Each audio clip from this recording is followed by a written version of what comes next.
Shalom. Behar Bechukotai, cinquième montée, des malédictions ou plutôt des bénédictions cachées. Notre cinquième montée est principalement consacrée aux malédictions prévues par la Torah en cas de désobéissance à Dieu.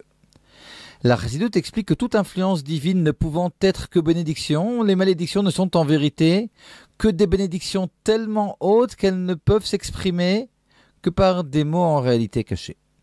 Il nous faut juste savoir découvrir les bénédictions qui se cachent derrière ces mots. Selon notre niveau, on pourra faire ces découvertes très vite, mais on pourra aussi ne découvrir et ne comprendre les bénédictions qu'après coup et rétroactivement. Prenons l'exemple de la destruction du Beit HaMikdash, la destruction du second temple.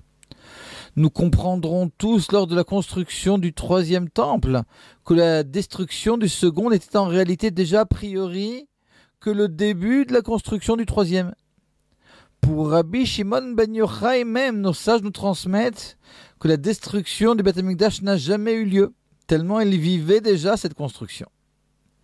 Dans le même ordre d'esprit avec le même acteur, Rabbi Shimon bar Yochai, le Talmud au traité Moed Katan raconte que Rabbi Shimon envoya son fils Rabbi Elazar recevoir une bénédiction de deux sages, Rabbi Yonatan ben Asmaï et Rabbi Yehuda ben Gerim.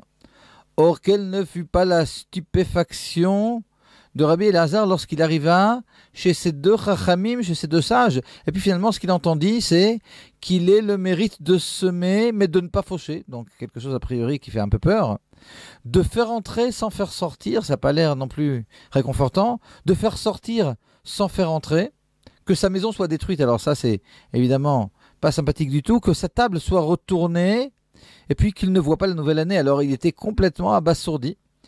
Et le Talmud raconte qu'il retourna donc chez son père pour essayer de comprendre ce qui lui était arrivé.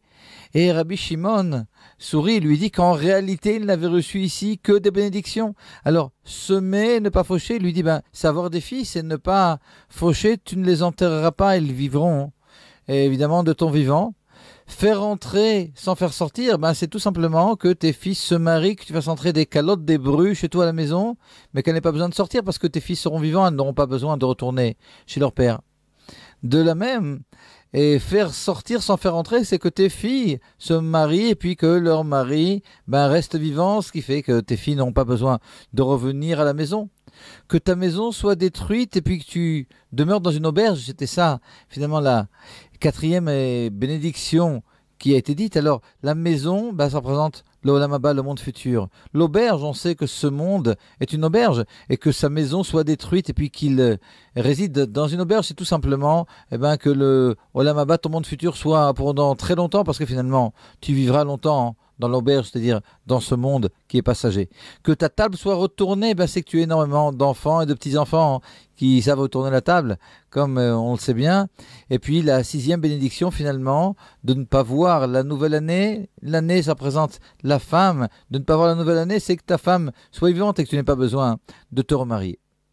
Et nous explique la Chassidoute, en réalité, toutes les malédictions, entre guillemets, que l'on peut retrouver, où que ce soit, et en particulier dans notre paracha de Bechukotai, en réalité, pour qui sait lire, elles ne sont, et puis même pour ceux qui ne savent pas lire, elles ne sont que bénédictions, et qu'on ait le mérite, Bezrat Hashem, de voir ces bénédictions très très vite, sans aucune chose qui puisse rappeler la malédiction, ni la peur, ni la crainte de Bezrat Hashem.